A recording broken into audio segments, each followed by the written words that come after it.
ये लोग जो MIM और जितने लोग हैं, ये लोग कट्टरपंथियों का साथ देने वाले लोग हैं। विपक्ष के लोग और कुछ ऐसे लोग जो MIM आपने कहा, ये सारे के सारे देश तोड़ने पर लगे हुए हैं।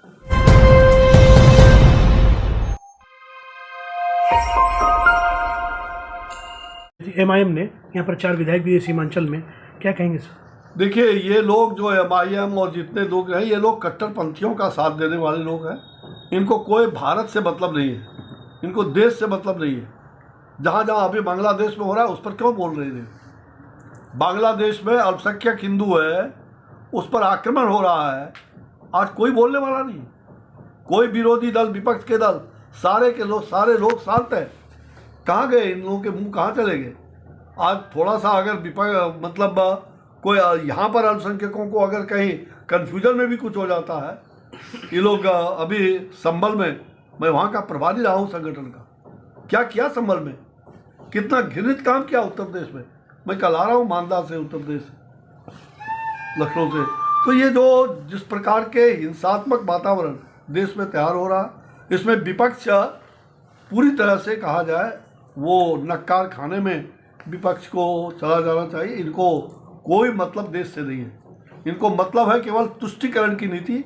अल्पसंख्यकों के वोट को कैसे बटोरा जाए, इस पर ही इनका विश्वास रह गया। इनको जनता ने पूरी तरह से नक्कार खाने में भेज दिया है।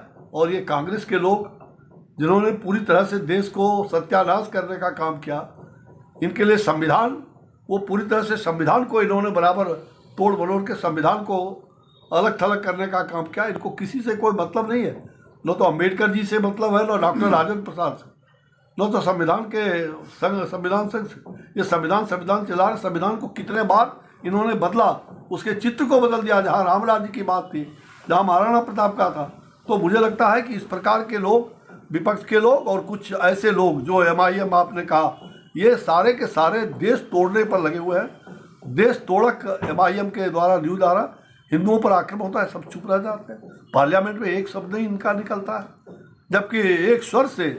और इसलिए पूरी तरह से Hindu is way of life, Hindu जीवन जीने की पद्धति है। हिंदू सकारात्मक कार्यों को लेकर चलने वाला है। हिंदू कभी विध्वंसक नहीं हो सकता। हिंदू सनातन है, और सनातन पर जब भी कोई आक्रमण होगा तो हम चुप नहीं बैठेंगे। इसलिए सनातन शाश्वत है, वही अंतिम रहेगा। और सनातन पूरे देशवासियों ने, दुनिया को, हमने वसुधैव कुटुंबकम की बात अभी आपने G20 में देखा। पूरे विश्व के लोगों ने, प्रधानमंत्री नरेंद्र भाई मोदी जी ने सबको G20 में, और वसुधैव कुटुंबकम का मंत्र आज पूरे विश्व में छाया। तो हम तो उदारवादी लोग हैं, और हम पर आक्रमण होता है, हम पर ऐसा अत्याचार हो रहा है, तो हम बर्दाश्त करने वाले लोग नहीं हैं। इसलिए हम एकजुट होकर के इसका प्रतिकार करेंगे।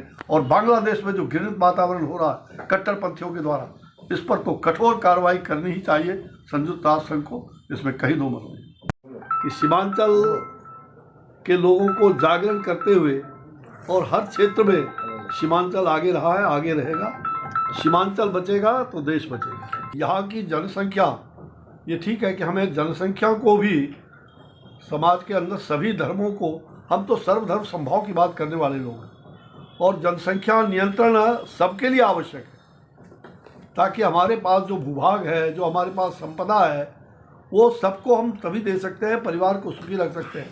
लेकिन जो अभी हाल में ये चर्चा चली है कि केवल एक धर्म के लोग, एक वर्ग के लोग ही केवल कंट्रोल करें अपने बर्थ कंट्रोल, और लोग छुट्टा रहे, 10, 15, 20 जिनको जितना औलाद पैदा करना है वो करते रहे, ये छूट नहीं होनी चाहिए। और मुझे लगता है कि आने वाले दिनों में जनसंख्या नियंत्रण पर जरूर विधेयक आएगा।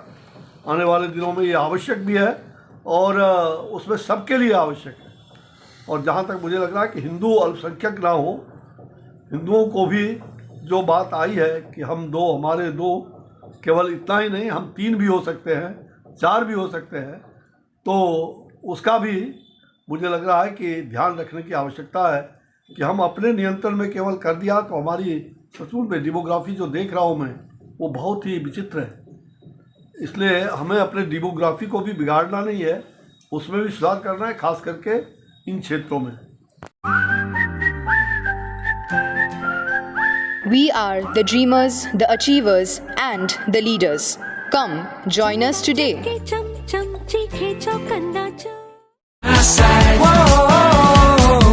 जहाँ जहाँ चलते जाए तू, world turns to look at you. I can't not look at you. Vibe है जब आ रहा है तू.